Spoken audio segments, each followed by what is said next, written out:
Okay, so you're back in Saigon, and this time say this, I don't want to make this sound bad, but the working with the black market now, are you making more money now? No, just enough to pay my rent. Yeah. I had a girlfriend, and she was a prostitute. So a lot of times I would stay with her, and she didn't want me to have my own place, for fear I'd have other girlfriends. Right. There was some more guys who were AWOL, and we kind of would sometimes share the apartment and paying the rent and stuff like that.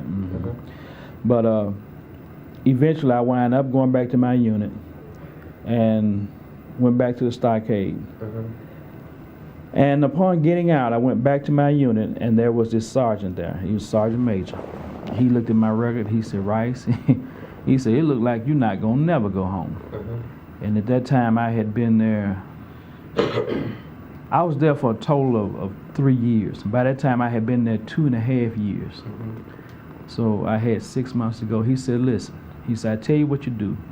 If you'll work for me on line, and the line is the perimeter." By this time, we're in a place called Lock K, which had the town enclosed in the perimeter of Lock K.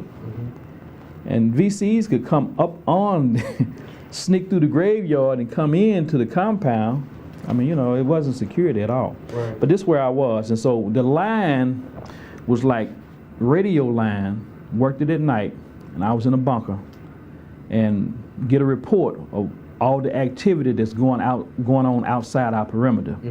Where the VC is he trying to make contact and all that kind of stuff? Is he trying to come onto base? And also there was an airstrip inside this perimeter. So he said, if you just work on line, he said, if you work on line 4 days a week, he said, I'll give you the other 3 days off. I don't care where you go. But just give me 4 days a week. I said, okay. And that got me back into doing what I was supposed to be doing in the service. Right. So I worked these online, and then the other 3 days I go home to Saigon. Yeah. Yeah. So I did that. Now, why was he so understanding? Well, see, I don't know why. He was just giving you a chance to get back in. Right, to keep from getting, because one time they had tried to get me to, I could have went home after 2 years, but I would have had to accept a bad conduct discharge. And I thought, no way.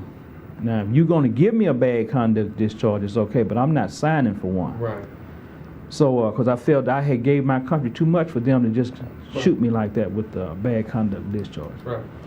So this sergeant was giving me a way of fulfilling my obligation and my duty to my country, and still, go home. He understood. Right. He understood, and he understood what I had been through. Right.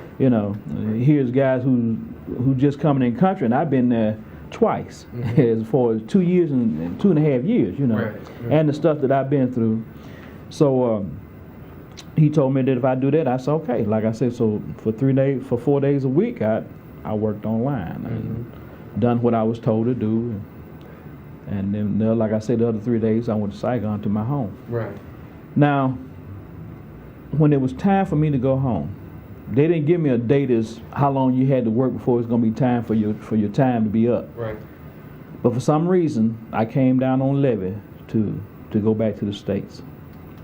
And I received an honorable discharge, even with all the bad time.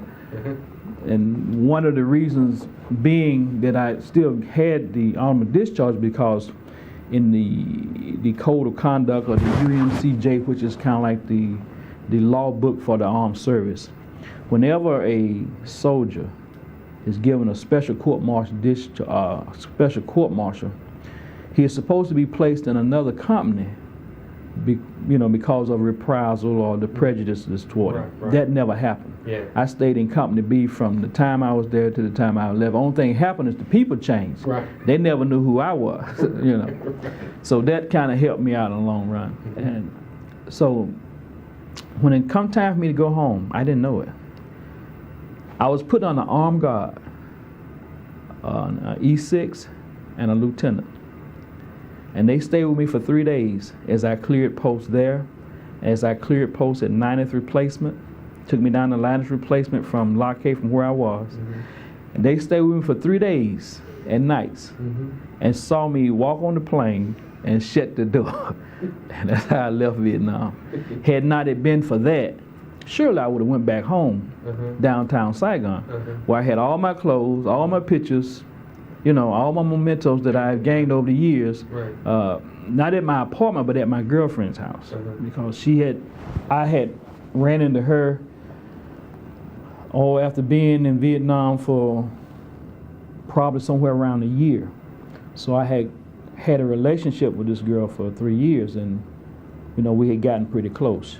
Taught me a lot about history, the country, spoke the language real good, and I owe her a whole lot. Yeah. So quite naturally I would have went back, and evidently this sergeant knew that. So this sergeant made sure that I left the country. And I hate to think what had happened had not they had, you know. Well, because you hadn't been discharged, right? I mean. No, I had came down levy to be discharged. In the clear post. Okay, so.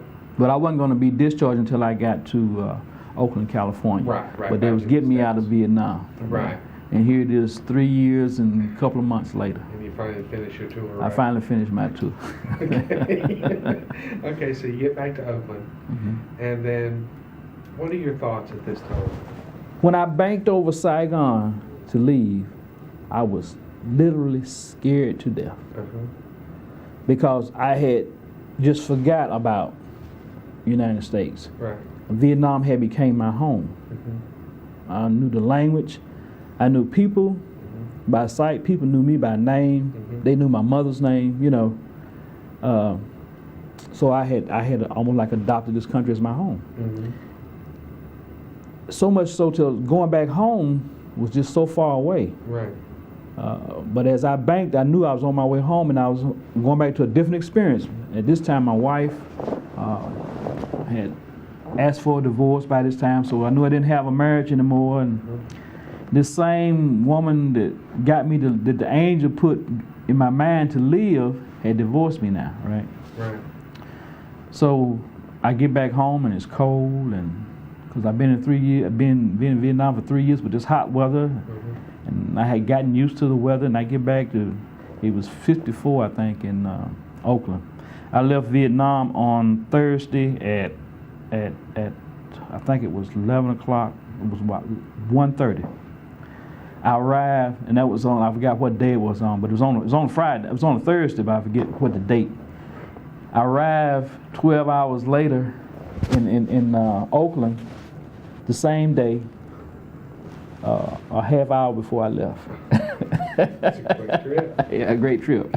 Half hour before I left. But like I said, I was terrified to come back home. And then when I come back home, not hearing the noise, not hearing the bustle of Vietnam, really like to have drove me crazy. Now, you get to Oakland. Are there any thoughts that you might just stay there, or? No, I was going to come on home. I had no reason to stay in Oakland. Chattanooga was all that I knew in the States. So you come back to Chattanooga, and what do you do the first days and weeks when you get back? Well, my ex-wife at that time came to talk with me, and you know, the marriage is over, so from there we move on. All right, then what do you do? I become a hippie. I started hitchhiking, and I got my passport, I got all my shots, and I'm trying to go back to Vietnam as a civilian. Because after all, that's my home now, you know. And I see and now that discharged. I'm discharged now. I'm on my own. I know what I can do in Vietnam. I know what's expected, and I have a life there. But I try to go back. I don't have the money to, but I know to get my shots, to get my passport. And I had this, and I hitchhiked. When I was in Vietnam, there was a company called RMK. And they tried to get me to sign up saying that after I got out of the service that I would come back and work for them. And I think they had a base company that was in Chicago. And I wouldn't sign, I wouldn't make any kind of agreement, which I didn't know how long I had to do in Vietnam anyway. So since I didn't, he said, well, if you ever get to Chicago, say, look us up and we'll give you a job. So I hitchhiked to Chicago because I didn't have any money. And I hitchhiked to Chicago to try to to get back over, but I don't find the company, and then in the meantime, life is still going on, and so I hitchhike over to the United States, just back and forth, and I eventually wound up in California, trying to get back over, but to no avail. Right. It just wasn't meant for me to go back. Right. So I remarry and have children, and In California? no, and back here in Chattanooga. here. I wound up back in Chattanooga, and I stayed out in California about a year, and couldn't get over, so I came back home. And while I was out there, I stayed with the guy that I knew in Vietnam, and come back here and try to settle down in life, but I just could not adapt to the everyday hustle and bustle of working. And like I said, the quietness. There's no bombs. There's no fighting going on. Chattanooga is real quiet in the fall of the year. In the wintertime, you don't hear any noise, and that was running me crazy. So only place I could find employment that would handle my mindset was driving cab at night. Mm-hmm. There was some sense of danger in that, and that kind of appealed to Mm-hmm. what I've been used to. So I did that for a number of years, and then eventually, at this time, I still don't have a high school education. So then I eventually started going back to school to get my high school education. I went back for 3 years and finished high school. Then I did some college. And then I began to realize some sense of my worth in this world is to be a minister. So I went to State Tech and took up philosophy of religion. Mm-hmm. And then from there I began to build a family. But Vietnam kept surfacing up in my life, and I didn't know why. Just the memories or just the full experience? The memories and the experience. I'd have dreams at night, and I didn't like crowds. I couldn't go certain places, and this just wore on my marriage. I'm married now a second time, and I have children now. I have 4 children. And the rages that I would have, the anger that I have unexplained, and the sleepless nights that I'd had wore on my marriage. And so we eventually broke up. Mm-hmm. But in the meantime, I'm still trying to be about what God has called me to be as a minister, and then deal with what was going on. And like I said, my wife and I, we got divorced. Mm-hmm. And eventually I got back remarried to the woman that I was married to at first. Really? Amen. Yeah. Yeah. That's wonderful. To the same, the angel had told One me. that saved you. Yeah. I mean, she kept you going. She kept me going, right. Well, we're married now. We've been married now for 17 years. That is wonderful. Yeah. But in being with her, I go to seek help because I'm still having these dreams, and it's still wearing on my marriage. All the success that I would have, I would deliberately try to mess up. Mm-hmm. I couldn't understand that. So this guy named Cecil, who's at the vet center, who helped you to come back to reality, more or less, to deal with the experience of Vietnam, who was also a wounded Vietnam veteran. Through going through therapy with him, made me realize and caused me to realize that I'm suffering from survivor's guilt. Because Osage, the Filipino, didn't make it, and a couple other of my friends didn't make it. And because I made it, I have what they call a survivor's guilt. Mm-hmm. I feel, why me? Mm-hmm. But he in talking with him, let me know that I was sabotaging my own success. Mm-hmm. Had a happy family, working every day, working on a job that I was working, Mm-hmm. was going to work, going to school part-time because I'm going to seminary school. But I'm steady pulling at my success. Mm-hmm. And he caused me to realize that because of the survivor's guilt, I feel not worthy of the things that are beginning to happen to me. You don't deserve it. Right, I don't deserve it, right. Right. Yeah. I can understand that. It sounds like you're really making strides. I'm making How you strides. doing now? I mean, I still, getting there. while I was in the stockade, this guy was from Chattanooga. And I saw him a few times here as kids coming up, Mm-hmm. but didn't know him personally. He and I was in the stockade at the same time. Mm-hmm. And matter of fact, quite a few guys from Chattanooga was in the stockade at the same time. Matter of fact, there's been 2 in the jail service that I do now at the CCA facilities. I'm a minister. Every Wednesday I hold church service there, me and 2 other guys. His dad, his son is in jail now. He never knew his dad. And I thought, how ironic that I'm in jail with his dad there. His dad is now dead, and now I'm ministering to his son. And I can tell the way his son look at me, that he has a lot of admiration for me because he never knew his dad and I did, Right. But as I look back over my life, I see how the Lord has blessed me to be a blessing to someone else. And see, now I have a passion for prison ministry. Well, you have a unique perspective too. Yeah. That can't be given by many people at all. That's true. See, one thing we don't realize that we can put people in jail, but eventually they get out. And if they haven't been rehabilitated in the mind, they're more apt to make the same mistakes or come out more bitter than they were before they went in. So God has given me a ministry, and He showed me that I took you through all of this for you to be a blessing for me now. If